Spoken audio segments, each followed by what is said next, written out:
Hi everyone, welcome back to Tech for Gamers. In this video, we will be learning how to change map in Knives Out. If you want to explore different battlegrounds in Knives Out, then switching maps is possible.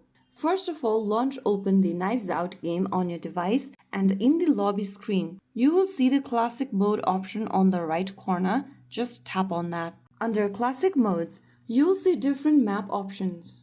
Choose the map you want to change to. Select the map you want from the list. If you've already downloaded the map, you'll be able to play immediately. For some maps out there, you need to download it first. Select the map and tap on the download button in yellow at the bottom right corner, and you'll be able to download the map right away. Wait until the download process is done, and then once it is completed, you'll be able to start the game.